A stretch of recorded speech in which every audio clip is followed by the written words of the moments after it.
Hey everyone, it's Dustin, and I've recently been thinking about how PlayStation is now over 25 years old. It's hard to believe, but we're coming up on the 5th generation from PlayStation. Even saying PlayStation 5 out loud sounds a bit weird to me because I remember before the PlayStation 3 coming out saying, oh, I wonder what PlayStation 4 or PlayStation 5 will be like. It's clear now more than ever that PlayStation has a rich history with a ton of games in its back catalog. Some of them we've seen brought back in numerous ways throughout the years, and others have been completely forgotten, or at least it feels like it. So with a new console generation on the horizon, I was thinking about what games Sony could bring back from its back catalog for the new system. To me, it feels like the perfect time to bring back some old stuff. People are high on nostalgia right now all across the board. We're seeing the huge success of remasters and remakes from games from the PlayStation 1 era like Crash Team Racing, Spyro, and now Tony Hawk Pro Skater.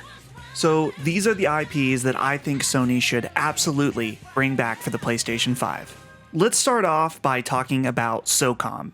Socom was once a juggernaut for the PlayStation brand. With 11 games across 3 systems, it was a huge success for Sony, and the now closed Zipper Interactive. One of the elements that makes it so special is that it was one of the very first online games for the PlayStation 2. While I never played it myself, I always thought the commercials looked really cool.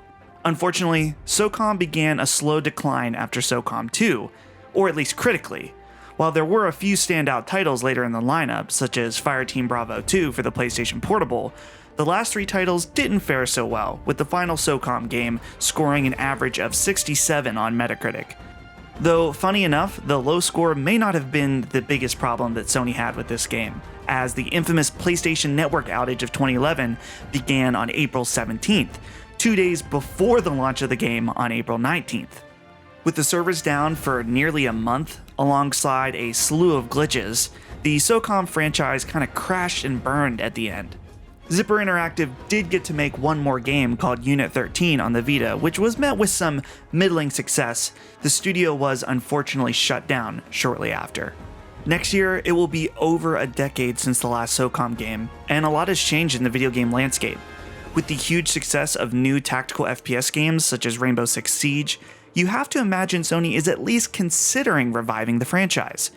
There's been rumors floating around for a while now that Guerrilla Games may be working on a tactical FPS game. Back in 2018, it was reported that the studio had been acquiring talent from the Rainbow Six Siege team.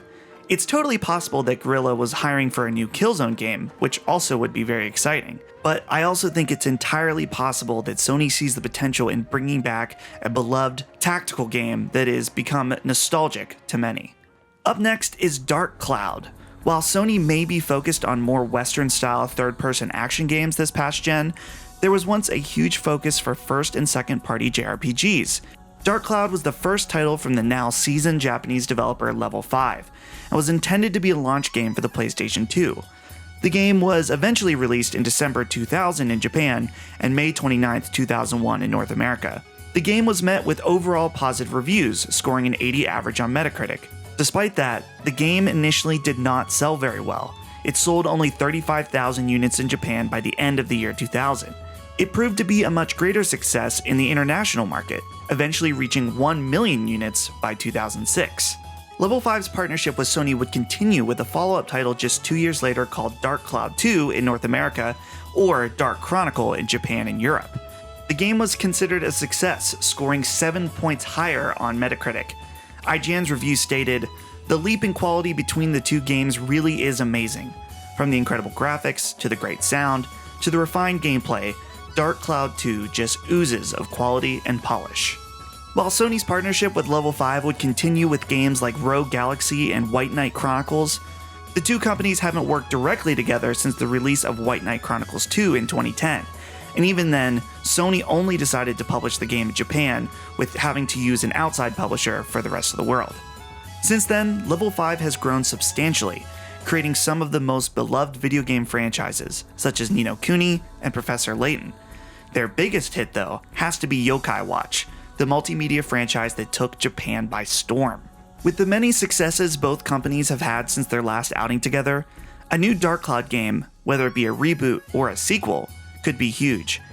And it's clear Sony hasn't totally forgotten about the IP either. Both Dark Cloud 1 and 2 were released on the PlayStation 4 back in 2016, with 1080p up-rendering and trophy support. And yes, it is true that Sony doesn't need Level 5 to bring back the series. I personally think it would be a wise decision if it's possible, after seeing Level 5 grow into the developer that they are today. And of course, I couldn't make this video without mentioning Ape Escape. Ape Escape was once a staple for the PlayStation brand, and I have to admit, I have a huge nostalgic connection for this game. I remember renting this game at a video rental store back a long time ago, going home only to be met by this screen. Bruh. Ape Escape was indeed one of the first games designed specifically for the new DualShock controller for the PlayStation 1, and I did not have one of those. Luckily, my dad's friend came to the rescue, letting me borrow one to enjoy the game, and boy did I ever. So much so, even, that I ended up getting the game and a DualShock of my own so I could play through the entire thing. And while I never played any of the follow-up games, the original Ape Escape remains one of my favorites on the PlayStation 1. The series would receive 2 mainline follow-up titles, with Ape Escape 2 and 3 on the PlayStation 2, though they weren't as well received as the first. Part of the reason I think we've seen the IP go quiet is due to the insane amount of spin-off titles, totaling at 10. Most of these were Japan only, but a few did reach the US, such as Pumped and Primed on the PlayStation 2, and even an on-rails PlayStation Move game. After the middling success of Knack, Ape Escape could fit nicely alongside Ratchet & Clank as a far more family-friendly game in the PlayStation lineup once again. It's been 10 years since the last spin-off, and the series is primed for a nostalgic-fueled reboot. Also, since the IP has often been tied to new hardware, maybe a new title could be a showpiece for the new DualSense controller, maybe a more premium experience than Astro's Playroom. This next one is a game I see people asking to come back all the time, as it's clearly left a mark on those who played it, and that is Legend of Dragoon. Coming just a few years after the groundbreaking Final Fantasy VII, Legend of Dragoon was one of the most expensive PS1 games Sony had developed yet, costing around $16 million to produce. This game had all the staples of a great JRPG for the time: a huge open world to explore with a deep story spanning across 4 discs, with an average playtime of over 50 hours. There is a bit of a divisive side to this game though, as some would call it the Final Fantasy VII killer, while others would say it was nothing more than a poor knockoff trying to cash in on the formula. Either way, the cult following around this game has grown, with more fans asking for something new for the IP. Despite that, Sony has given little attention to it, with nothing more than a PlayStation Classic release on the PlayStation 3 and Vita. Personally, as with Dark Cloud, I would love to see Sony diversify its first-party lineup. Adding a more serious Final Fantasy-style RPG could be a huge hit. Honestly, just like the original release, they could take a page out of Square's book and do an action RPG remake of the original for PlayStation 5, making it more along the lines of current games that they're producing. Either way, I feel like tapping into Legend of Dragoon could be a really interesting thing to do, since there's so much potential with that IP. And I'm really not sure if this last one is going to be a divisive or positive choice, but I'm gonna have to say PlayStation AllStars Battle Royale. In 2012, Sony attempted to recreate the success Nintendo had seen for years with Super Smash Bros. By creating a crossover fighting game of its own. Thus, PlayStation AllStars Battle Royale was born. And yes, this was long before the term Battle Royale meant a completely different thing that we now know today.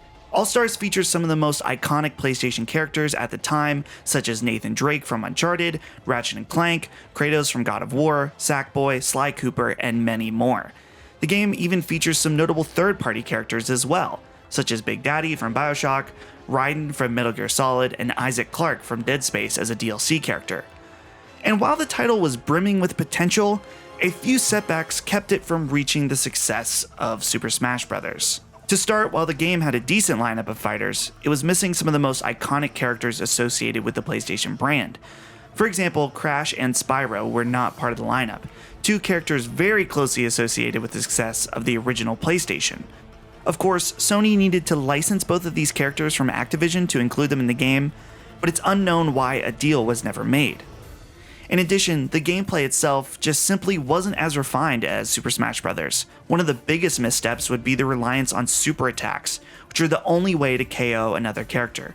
This led to some really bad balancing issues, killing any chance of a competitive scene for the game. If Sony were to make a PlayStation AllStars 2, I think there's potential for a lot bigger success than the original. To start, there are many new fan favorite characters that would be perfect to add. Aloy from Horizon Zero Dawn, a Hunter from Bloodborne, Jin from Ghost of Tsushima, and potentially even Insomniac's Spider-Man if the licensing worked out. Plus, they could revise many fighters to their current look, such as Kratos and Ratchet & Clank. There's plenty of great opportunity for third-party characters as well. Maybe Geralt from The Witcher, or even the Doomslayer could be licensed. Finally, they could take a lot of the criticisms from the original game and revise it. Honestly, maybe just making it more like Smash wouldn't be a bad thing at all. So now that we've reached the end of the video, let me know what you think Sony should bring back for the next generation. Also, make sure to give us a thumbs up and subscribe if you don't already to get new episodes of SideQuest every single week. And until next time, we'll see you guys later.